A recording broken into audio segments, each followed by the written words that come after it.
Welcome back to the Poisoner's Almanac podcast. I'm your co-host, Adam. I'm Rebecca. And how have you been, my dear? Okay, busy.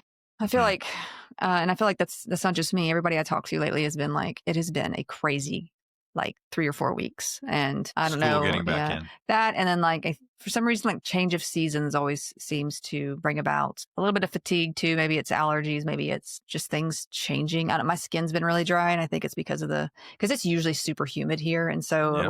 like it's still hot, but a lot of times it's the humidity that starts to dry up before the cooler season gets here. And then Camilla got in trouble on her online school for putting her stuffies up in the camera. And I'm like, I'm kind of a bad influence, I think. So we're going to have to kind of deal with that. I told her, stuffies are great, but they don't belong in class. And so she's going to be sitting with me while she does that lesson, at least, so that she doesn't get distracted with her stuffies. And I get that because I get distracted with my stuffies. But yeah, that's, we're doing okay. I have a different TikTok account that I started for social and political commentary. You started it out of it was kind of like, you're like, you know what, I need a place to vent. I'm going to create this account. And yes, it just ended up being a, pretty cool thing, I guess. I'm up to 66,000 followers now. I just recently had a video hit 6.2 million views on TikTok alone. And I'm not on any other platforms, which I may need to change that because TikTok is supposed to be changing this month, matter of fact. And also I think in next spring, they're supposed to sell and rebrand the whole thing or something. I don't know what's happening. Right. But either way, my video ended up on the Brilliant Idiots podcast, which is hosted by Andrew Schultz. If you guys have ever heard of that stand-up comedian and his podcast, they're really popular. Also got a DM on Instagram where somebody said, I live in Denmark and your video showed up on Danish TV, which is great. So yeah, that was a lot of fun. I made subsequent videos on the same subject, and the latest one was at 4.2 million views, and it got taken down. You're better at the whole receiving attention thing than I am, I think. I can't. If it were me, I'd be like, oh no, I don't want all these people knowing I exist. So you experience the sensation of an individual person perceiving you. I don't. Well, this is why you're much better at the social media side of things. You post the videos for us with the neurodivergent stuff. I go and look every so often, but I get overwhelmed when there's just a lot of, not that I'm grateful for the comments and the likes and all that, but I have to kind of do it in small doses or else I get overwhelmed. And so, I'm glad it's on your end. And, there's people who are like, well, why don't you make videos? And I mean, I would, but I also just forget, or I'll start the week. I'm like, yeah, I'll do that. Next thing I know, it's the end of the week. And I'm like, oh crap, I never did that. And so the whole posting every day thing, I don't know that I could manage that, especially with doing the podcast too, because the podcast has been basically where my brain space is. You know what I mean? I can't juggle another thing like that. Pardon me for 1 second. What are you doing? I'm putting something on a list so I don't forget. Oh, look at you making lists. All right. Let's go for some comments here. On Spotify, we got some fun ones here. From, I think it's T-Wish Granter. It can't be Twish Granter. Why couldn't it? I don't know. Twish Granter, let us know if I'm saying that correctly. They say, I was diagnosed, this is on the Streptococcus episode. They said, I was diagnosed with mitral valve prolapse back in the late 90s. And my doctor said he thought it was because I had dealt with strep so much. Also, it can cause a condition called pandas or pans. Yeah. What is that? I don't know what that is. It is, we'll have a whole episode on it, because if I start, we're going to have this episode be all right, that. Let's leave it. There's another one too. We'll go over it though. They can cause complications long-term as well. It can be acute and it can be chronic. So it's an acronym though, PANDAS. All right. And then Jay says, I am way too familiar with GS strep. From elementary school to middle school, I always got it once or twice a year. I have enlarged tonsils that made me more prone to infections. No fun. Yeah. Yeah, you can get them more often the reason I had my tonsils taken out was I was getting tonsillitis twice a month. My tonsils were abscessed. The doctor literally had to go back. The nurse held me down in this chair, okay? And as soon as she did that, I knew something was happening. I was like, what the heck? And he went into the back of my throat with a needle. And he was literally sticking the really sensitive, no pain medicine, nothing. God. I was a teenager. It was awful. I was in tears. I was screaming. When I left, I was crying. My mom was crying. She was just standing there like, I guess this is okay. And this is an old school doctor too. So like this one was holding me down. He was like going back there and just popping my abscess, whatever. And it was awful. At that point, though, it had gotten really bad. My infection had gotten really bad at that time. And so maybe that's the only thing that he could have done. You know, this is back in the day. Okay. I would have liked a little bit of, I don't know, pain med to go with it. In the late that would have been 90s. Awful. Just like the person with mitral valve prolapse said. It was awful. And, but when I was leaving that office, I still had tears in my eyes. And there was this little boy waiting to be seen. And he was like, like, I know he heard me screaming because it was painful. And I don't really complain about pain much. You don't. That was awful. I remember that though. Yeah. Sorry, just had to share that little tale. Let's get into housekeeping here. Follow us on whatever platform you're listening on. Thanks in advance for leaving 5-star reviews. Those are really piling up on Spotify for sure. We have an average. There's like nearly 300 reviews. We have a 4.9 star average rating. Oh, that's nice. Be sure to follow us on socials. We got links in the show notes to follow our personal socials and the dedicated podcast ones. The Patreon is up and running. There's a link in the show notes to join for a single United States dollar per month. You get access to patron-only perks, which include weekly bonus episodes, the option to leave us a voicemail that we can play and react to here on the podcast. You also get shouted out by name, and those people are as follows: 87 Pens Girl 71, Mara Santiago, Grace Lahan, Genevieve, Nahev Shatreat, Jay Wentz, Incan Hafner, Kira Yorsek, Tay of Sunshine, Monique, Shane R., Sue Steves, James Mills, Megan Geiler, Liz B., Willie Wolf NZ, Mama G, Nicole Rivers, Richard Miyako, Heather Nolan, Kaylee, Sasha Rubel, Maya Showstock, Maggie's Yarm, Ogre de Viking, Lynn Rocket, Brett Moser, Zaid, Neil Houdini, Nicole Crane, Jefferson Vargas, Carmen Q, Sarah G, Knit Ninja, Estar, I Love Octopus, Betsy Rich, T-Bug, Christine Moljadi, Morgan Brittingham, Vlau Frosch, a.k.a. Clara Jurisons, Vix, Anne Maria, Carl Ziegler Jr., Clyde, Jennifer Wilson Richter, Too Fidgety, Wendy G, Elena MK, Caitlin Martin, Pungrammed 101, Minna Snoda, SPT, Tasha, Stuart Slattery, Simone Valdez, Christian Scradergard, Bonnie, Omadi, Rynel Alari, Kristen Arnold, Aaron Carey, Lynn Simpson, Melissa Emmel, Desiree Davis, Jennifer Ramirez Johnson, Dalek Party, The Warped Witch, Dizzy Dancer, Creative Otter, Yadmit, Supergirl Sway, Rachel, Anya Brandt, Ebby, Leah Marie Matson, Lady Digitalis, Jesse, Shay 10, Julia Franzoni, Sparks, Gloria Eichmann, Thomas Huff, From Strings to Things, Soy Kasumi, Jessica Gasparini, Robert Jr., Caitlin Inen, Donna Lanchanes, Lauren Smith, Anna G, Serpentine Fire, Melanie the SLP, Stuart Lee, Solstice, Chris Millanak, Mackenzie Kennedy, Libby, Hetty, Hanta Palooza, J Moon, Kelsey H, Paper Sky, Hannah Cook, Nikki Larkin, Campasaur, Britt Clark, and please welcome our two newest patrons, Harris Langer and Andrea Shameless Agitator. I like it. That sounds like a Magic the Gathering card name, to be honest. Yes, it really does. I love it. I cast Shameless Agitation. It reminded me of like Game of Thrones lore, like Bran the Builder, Lan the Clever. Builder. Sorry. All right, my dear. We are talking about antimony. Yes, So emetics, technically, I know we've mentioned emetics. It's not a word we typically use that much anymore, like in conversation, but I'll kind of explain why, because we don't really use them really that much anymore. I think emetics used to be big when talking about poisoning and like reversing poisoning and stuff, but we don't do that anymore. But emetics were also used back in the day as a way of purging, getting rid of, I guess some people still do it to get rid of toxins in a way.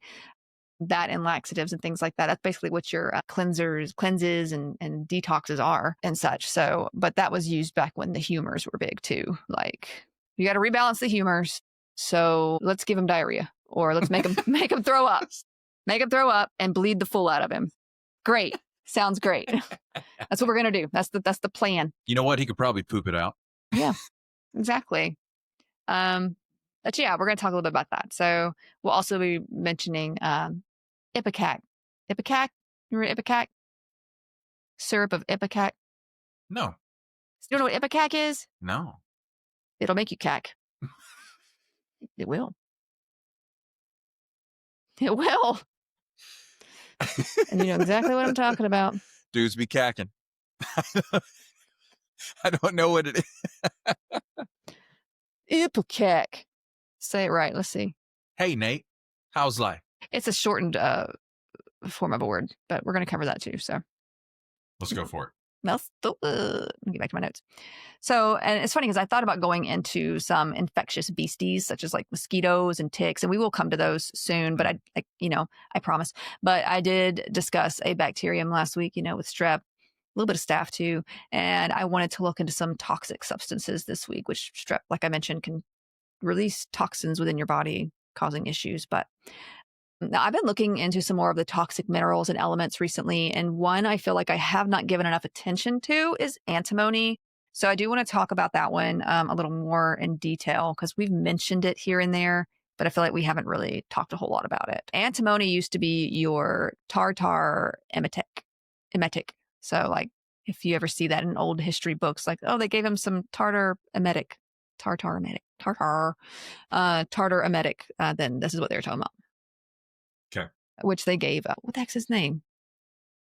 Guy everybody thought was short, Napoleon, when he was sick. But they also gave him the mercury stuff, so calomel. Anyway, so we're going to go into some of these things. There are a bunch of other minerals that exist that are made and just grow right under our feet that are very toxic, honestly. And these can include heavy metals, of course, some that we've talked about, some that we haven't, but also crystals and minerals. So we're just going to cover more of those in the future episodes as well. We haven't talked about gold.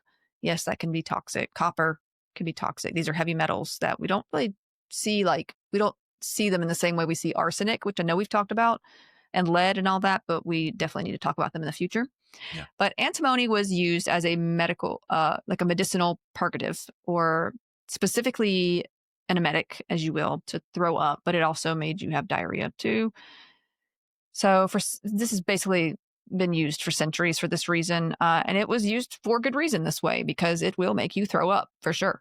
And as we've learned, throwing up and the purging of oneself via either end was really seen as a great way to get rid of toxins and illness back in the day. I mean, and like I said, some still do this they just call it something different. Vomiting, throwing up, whatever you want to call it, is the body's way of getting rid of stomach contents the body finds irritating. Makes sense, right? Also, did you know, like horses can't throw up? I thought that was cows. Well, cows ruminate, so they kind of, horses can't throw up.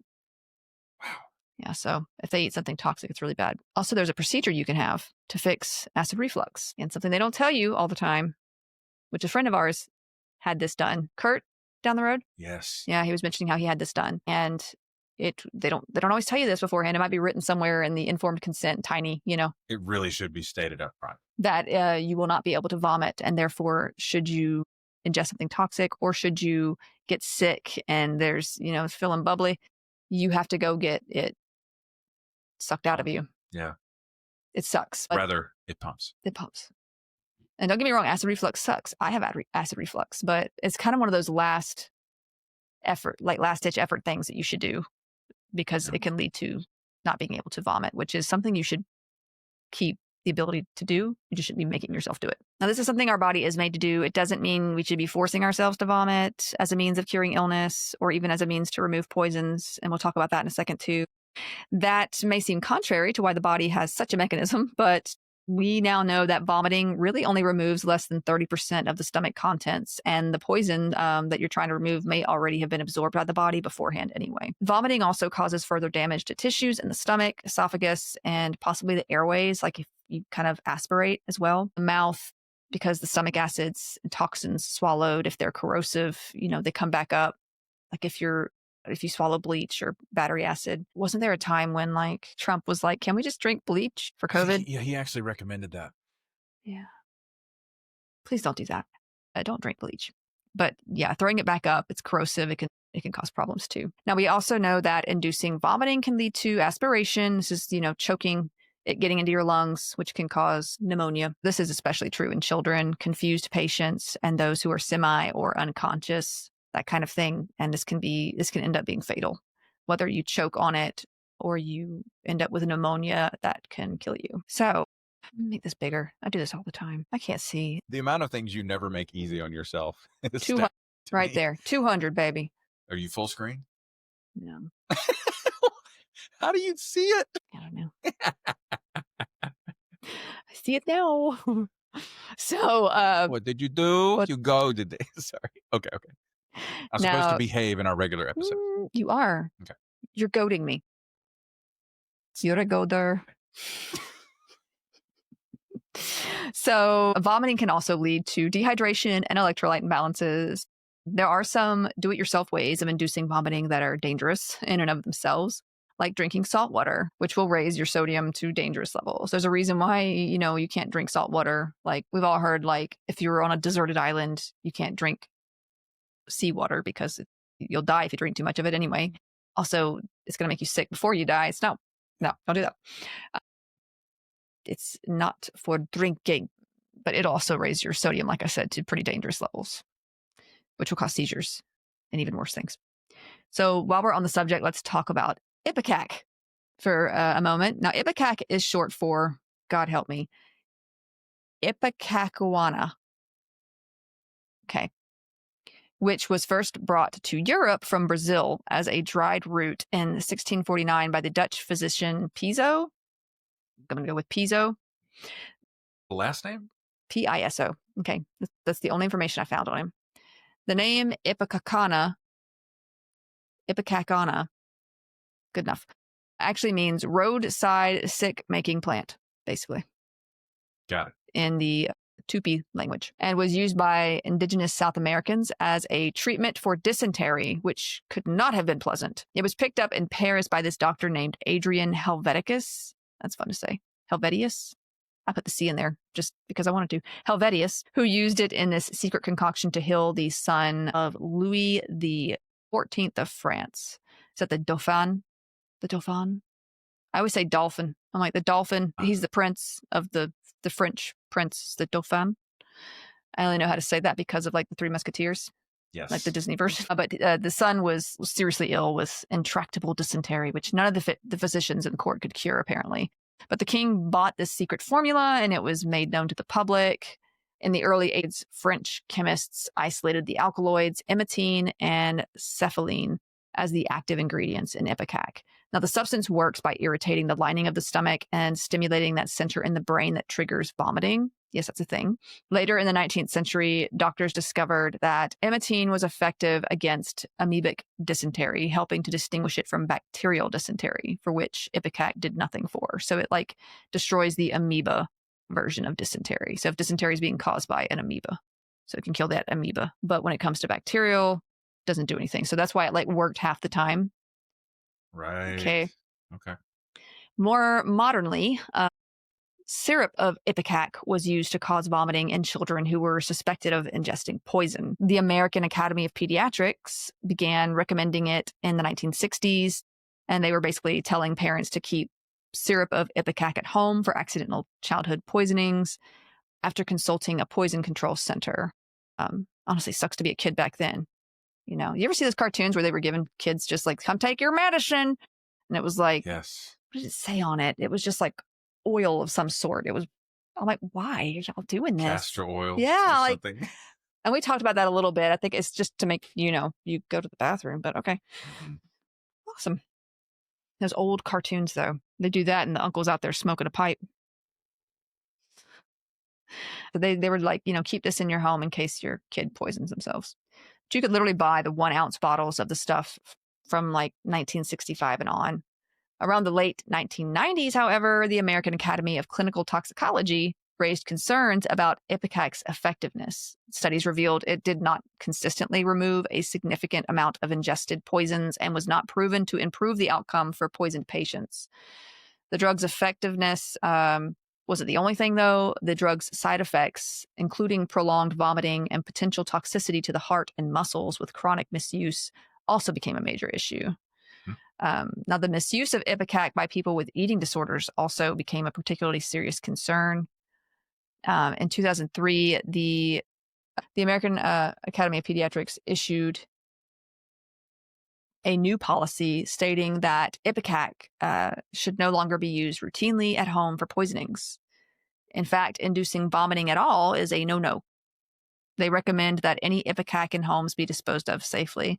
And like part of that is because it doesn't work. Like vomiting with poison doesn't work, and it can cause other problems like aspiration and, Dehydration. worse issues. Now, syrup of Ipecac is no longer made here in America and has been replaced with safer, more effective means of toxin removal like activated charcoal, which usually you can only use within like an hour of poisoning anyway, but it binds to the toxins for the body to simply expel. Now, the best course of action is to remove the source of poison, like especially if it's gaseous, like, or if it's in the air or something like that, remove that person from the place, or if you see the poison around them, call poison control ASAP, seek medical attention, etc. If the person is unconscious, having a seizure, stops breathing, anything like that, you should call 911 immediately, provide CPR carefully.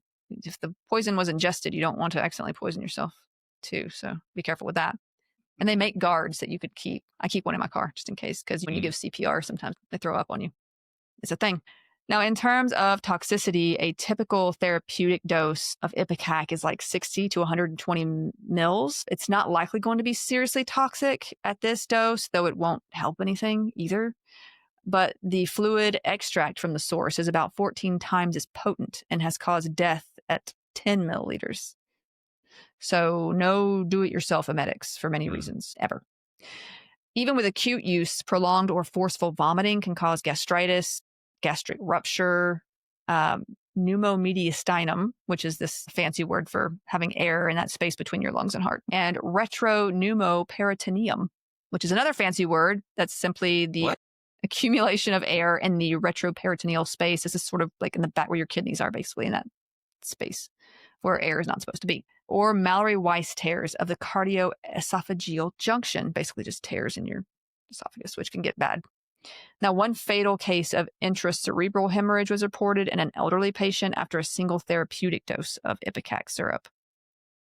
That sucks. Also, because of the slow elimination of emetine, the alkaloid that's in this stuff, chronic or repeated ingestion over time, such as in cases of Munchausen by proxy or eating disorders, has been reported to cause myotoxicity, so toxic in your muscles, and electrolyte imbalances, as with hypokalemia, which is pretty serious. That's your potassium levels, which you don't want that level to change. It should remain in a good place, or you're going to have heart problems and kidney problems and such. You can be hospitalized just for a potassium abnormality. Yeah, a lot of people with CHF deal with that too. Yes, potassium-sparing diuretics, if you will. So but you can also deal with other electrolyte balances, but and see like people end up with accumulated doses such as like 600 to 1,250 milligrams, because like if they're misusing this stuff, daily ingestion of 90 to 120 mils of the syrup of Ipecac for 3 months has caused death from cardiomyopathy, causing like chronic heart failure and fatal arrhythmias. So it can be bad on your body. It sounds poisonous, if I may. Now, that was a lot about vomiting. And why? Because antimony also makes people vomit. And hey, let's talk about it too, because it's toxic. I just had never mentioned Ipecac, and that was a big way of stopping poison back in the day for like early to mid 1900s. Right. And like, it slowly shuts your heart down. And like finally it got kind of like, hey, we shouldn't be doing this. Right.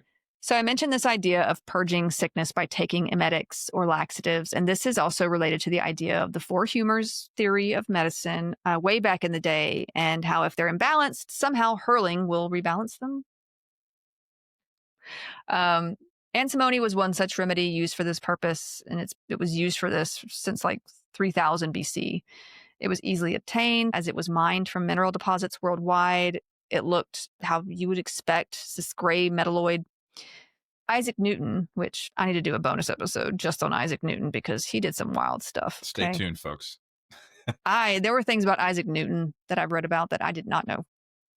Not bad stuff, but like just stuff I did not know. So we'll go into him one day. He was fascinated by antimony, with it was both a metal, but it also has insulating qualities, which is pretty special. And he very interestingly described it as a hermaphrodite. Like that's what he called it, because it had like these two differing properties. I guess he's adding, like, I'm guessing he's adding gender to a sort of property. He's anthropomorphizing. But a lot of people did that back then. Like it was like, is this a feminine thing? Is this a masculine thing? This reminds me of the things about women I don't like. I mean, even words are labeled as that sometimes. So, okay. But at this point too, alchemy was pretty big. Okay. He was big into alchemy. a lot of scientists back then were. And he believed that the texts associated with alchemy, including those describing antimony's preparation, contained hidden wisdom from ancient myths and legends. Now, Newton used Regulus, the name Regulus, to refer to the crystalline metalline form of antimony, often called star regulus, due to its star-like crystalline structure when refined from its ore. So in alchemy, antimony is nicknamed the Black Dragon. Okay. It's just fun, I guess. This was like on the very edges of chemistry, right? Like alchemy, then you get like actually accurate alchemy, which would be chemistry, I suppose. Because like for them, they're trying to like make these metals, they're trying to purify it and make it into something like they think, like gold, or like they're trying to create the Philosopher's Stone, or I mean, like it's just it reminds me of the maesters from Game of Thrones, where they're like the milk of the poppy. I mean, that does work. It can kill you too. Yeah. So yeah, like this is pre-chemistry kind of thing. And anyway, when sufficiently purified, antimony ore is heated to high temperatures. So it forms long and slender crystals that then shape triangular branches around a central point that resembles a star when cooling. Okay. This crystalline star shape is called the regulus of antimony by alchemists. After now, see that star that's in the Leo constellation. That's just really elegant. That's so cool. Is also named Regulus. It makes me want to be like, ooh, tell me the lore. So like, I can't just say the Regulus of antimony without people being like, what the heck is that? Right. That is so cool. But the Regulus of antimony combines readily with gold, and Newton was just fascinated by this. So he and other alchemists used antimony in their experiments to create sulfic mercury, and basically to pursue the Philosopher's Stone, if you will, believing that the seed of metals, which he thought was antimony, used in the refining process could be isolated and cultivated to transform other metals like gold. That was a lot. I know that was a lot. Wow. But yeah. Alchemy is complex, especially when you're thinking from the point of view of today. Right? So, well, if you actually succeed, you command the world's economy. If you can make gold from scratch, come on. I mean, you got Rumpelstiltskin making gold stuff, right? All magic. Comes with a price. Now, he saw the intricate network pattern of the Regulus as confirmation that he was on the right path to decoding the secret knowledge. Like, oh my God, this star must be a sign, right? That maybe I'm going the right direction. Now, he dealt with a lot of heavy metals, to be honest, such as mercury, lead, and later analysis of his hair revealed high concentrations of these elements, leading some to speculate that chronic metal poisoning may have contributed to his health problems and erratic behavior in his later years. Yes. Which it definitely could have. Antimony was even popular among Roman emperors like Julius Caesar or Claudius, who would purge themselves after a hefty meal. It's giving capital. Right? You've seen Hunger Games. Yes. So they would just do it because they thought it was like the healthy thing to do. Like, I'm cool because I do this. And this is the gym bros thing of the past, right? Yeah. It's not CrossFit, it's throwing up. Anyway. So Nero's council, Emperor Nero, who did some interesting things. Seneca the Younger, that was his counsel. He once wrote that there were Romans who vomited to eat and ate to vomit, and did not deign to digest the repasts furnished from all parts of the world. Which, there you go. So going back even further to the 6th century BC, King Nebuchadnezzar, you'll like this, of Babylon, he was known to have painted his palace walls a beautiful yellow color, which was laced with lead and antimony. Unbelievable. I mean, he also went mad for a while, if you believe what, the Bible has said about him. Oh my God. The story where he thinks he's a cow or something. He turns into a beast of the field. Yeah. Like he thinks he's a cow and he's out there. And like it lasted for years or something. So there's actually a practical explanation for... if he really did that. I don't, right. This is... yeah, the narrative of Daniel records. I'm not sure. Yeah. I'm not sure if there's like historical stuff on that particular instance. Sure. But if he did go mad a little bit, it could have been this. The lead. And I'm not trying to be like anti. No. I'm with you. Yeah. I mean, it's a good story. Yeah. I actually like the book of Daniel. That's one of my favorite books in the Bible. Oh, it's fascinating. It was fun to read. Fascinating. Yeah. The 3 Hebrew boys and the fire. And I always saw Daniel as this like sensible sort of guy. Yes. And like he just had to put up with all this BS. And it was just like, really oh my did. God. He tells the truth and he gets thrown in the lion's den and he's like, you know what? I'm okay. Okay. And animals love him. Wow. Yep. Maybe he was so chill, the lions were like, you know what? You're all right. Whatever, So, yeah. Nebuchadnezzar.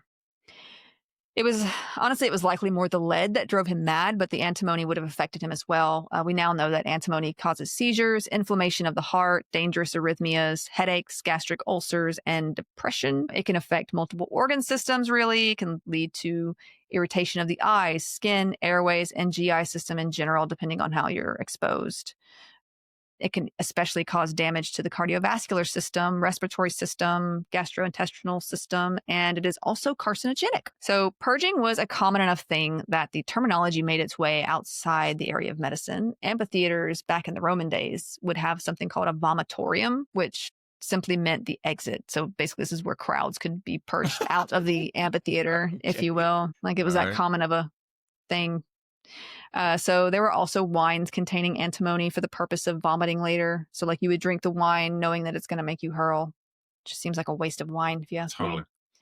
Paracelsus was a physician in the 16th century, was also a huge fan of purging. We use Paracelsus a lot. He's our guy that's like, the dose makes the poison, if I'm paraphrasing.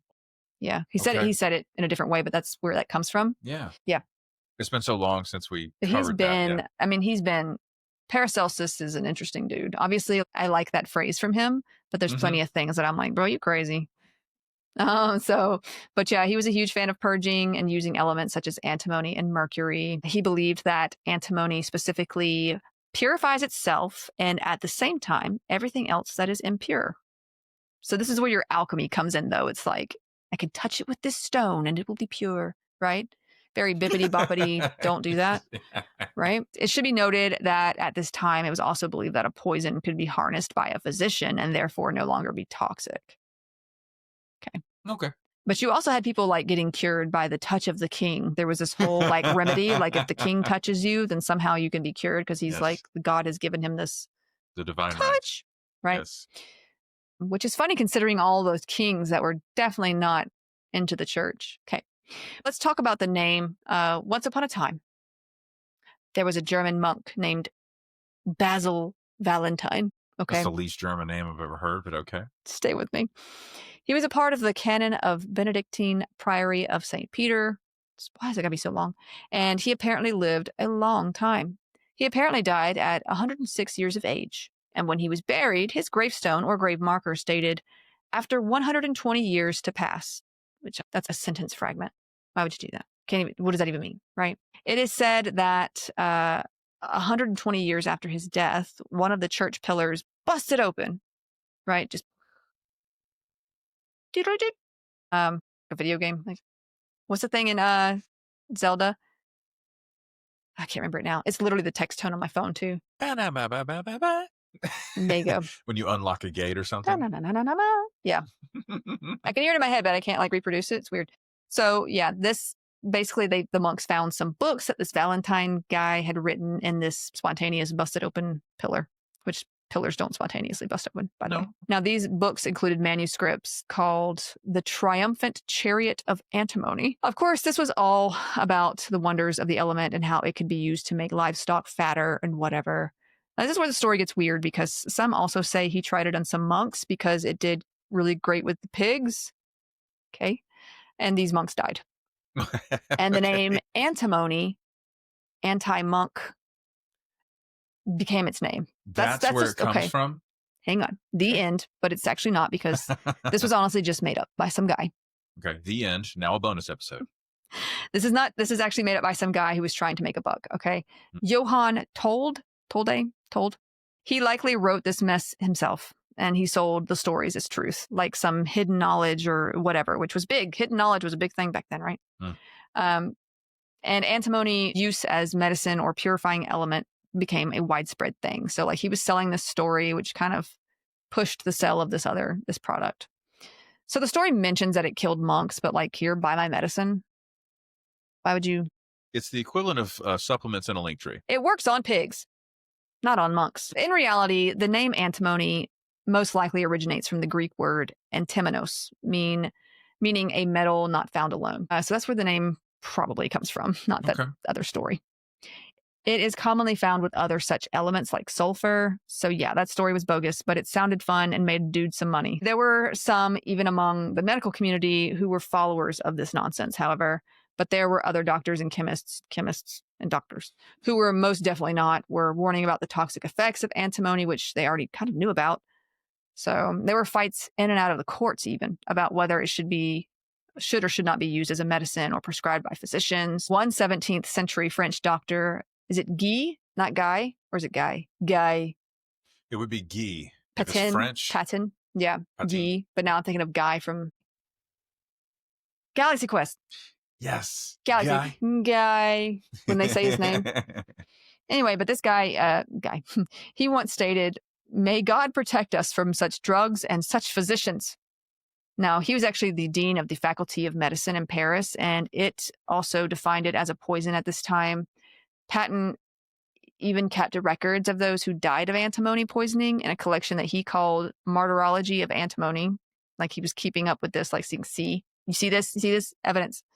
So it should be noted, however, that while purging via enemas and other emetics was already a thing, Patin saw this chemical remedy, as he called it, as going against Galen and Hippocrates' ideas of medicine, which taught the balancing of humors. So it's not like he was right about everything else, but he was correct on antimony being toxic. Okay. So he's right for the wrong reason. Now, at this time, of course, they were not yet gifted with the knowledge and understanding of germ theory or even good hygiene, being a need. So those who were for antimony, they believed it would purify and perfect the body. In fact, some believed that it would transform anything impure into its purest form. Alchemy was still a thing, to be honest. Anyway, antimony was being used topically for everything like herpes, syphilis, leprosy, mania, and epilepsy. Don't get excited, Florida. While oral antimony potassium tartrate, also known as tartar emetic, was being used for fever, pneumonia, congestion, inflammation, and sedation, asthma, plague, and even allergies. Got it. There were also these things called everlasting pills made of antimony, literally just these metal antimony pills. And we mentioned this, I think, in a much, much earlier episode. We didn't really cover a whole lot on it, but they were just these metal antimony pills that those who could afford them would just swallow, poop out, then find it and retrieve it, clean it, and reuse. Oh, wow. Over and over again. Over and over again. You were apparently lucky if you inherited one of these from a rich relative, right? Like, oh, cool. Oh, my God. But some would actually go through others' stuff to look for them as they were considered a prized possession. Oh, my God. These were... Yeah, this would have been the goop product of the 1700s. Okay. Brother. Let's be honest. Can you imagine Gwyneth Paltrow, like back then, like selling stuff like this? Now, another product involving antimony in the 17th and 18th centuries was the pucula emetic, or calicos vomitori. Now, this was a large cup or chalice, if you will, made of antimony that you would drink wine from. Okay. The chalice with the palace? Has the brew that is truth. God, I love Danny Kaye. Oh, man.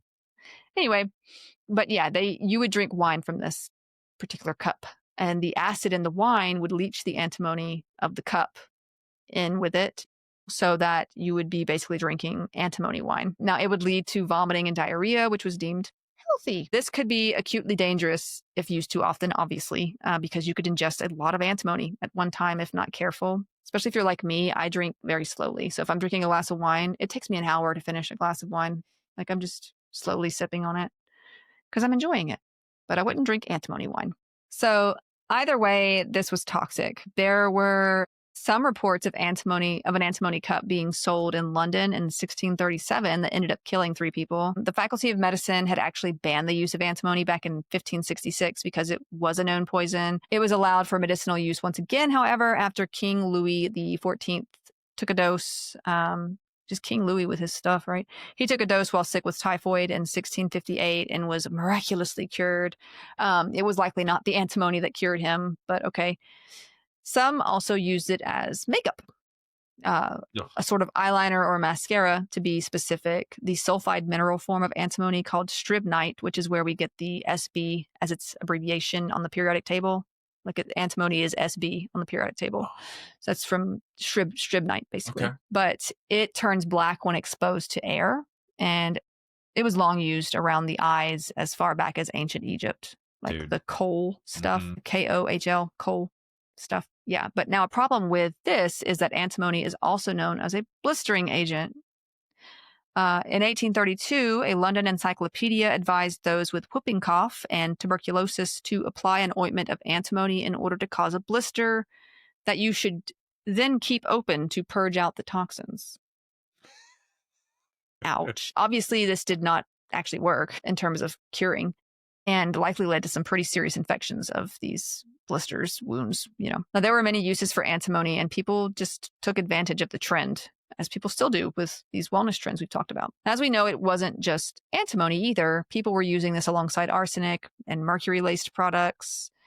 It's even been theorized that Mozart died of antimony poisoning, as it was in medication, and many of his reported symptoms, like swollen extremities, kidney failure, and fainting, could have been explained by such. Of course, some also say it could have been a severe strep infection that led to kidney failure too. So antimony has also been used as a way to cure addiction, mainly to alcohol.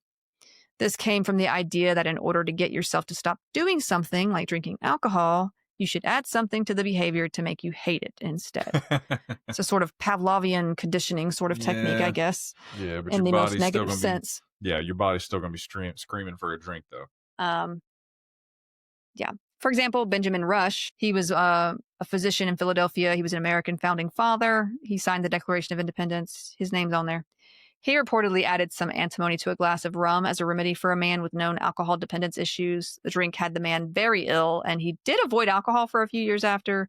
But antimony is also toxic, and this is just not the way to help someone with alcoholism. Benjamin Rush was also called a quack back in the day for many things, especially he was obsessed with making people drink calomel, which is just mercury. And during a yellow fever outbreak, the man pushed what was termed heroic depletion therapy, which is basically excessive calomel ingestion and excessive bleeding. So drinking mercury and bleeding you a lot. Now, members of the Philadelphia College of Physicians actually labeled this as murderous and fit for a horse, which is pretty harsh for the time when such measures were still used, just to a lesser degree than, Rush was advocating for. Even if you read like some of the other founding fathers talk about Rush, like they were buds, but they were like, yeah, but he's, if I was sick, I wouldn't go to him. Should tell you something. Anyway, he's a nice guy, but no. So antimony and mercury would continue to be used and continue to poison those using them. More recently, in 1941, there was a lawsuit against the maker of Mrs. Moffat's shoe fly powders for drunkenness, stating that the products were toxic, as they were made up of antimony. Even today, in some places, this treatment is considered for alcoholism, not by any respectful physician or hospital, mind you. In 2004, a 19-year-old in Guatemala drank an antimony-based beverage called Saluto Vital, and it damaged his kidneys. Another man, this time in America, in 2012, was hospitalized and suffered kidney and liver damage after his wife sneaked him some tartaro emetico. When he came home drunk one evening, and she just was like, I'm done with this. She apparently got the stuff while in Central America, and they told her it would stop him drinking. Now, like I mentioned, tartar emetic is what is the medicine consisting of antimony was called back in the day. Tartaro emetico.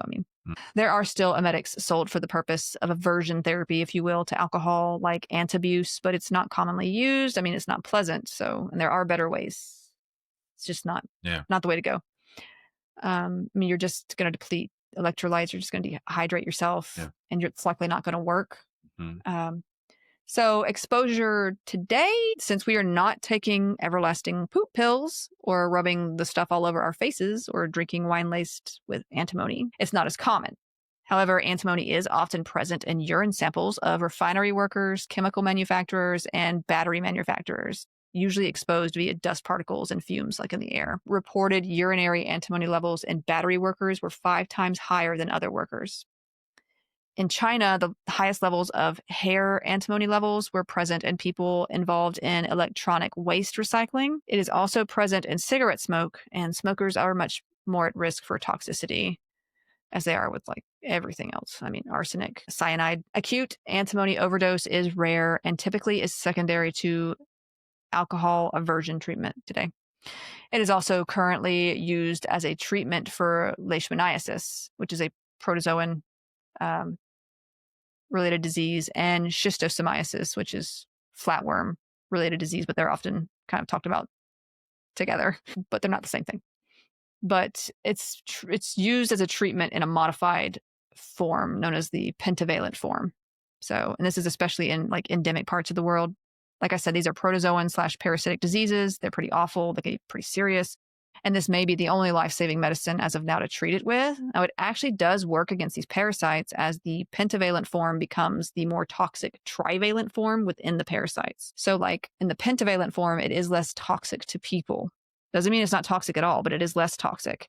And so it turns into the more toxic form within them, like through metabolism. Is that a reference to valence electrons, like in the outer shell? If you remember the chemistry. I mean, I'm not sure. I know it does have a good bit of chemistry to do with it, but yeah. But careful monitoring is still put in place with pentavalent antimony, even if it's considered less toxic, because it can still lead to cardiotoxicity, pancreatitis, and GI issues.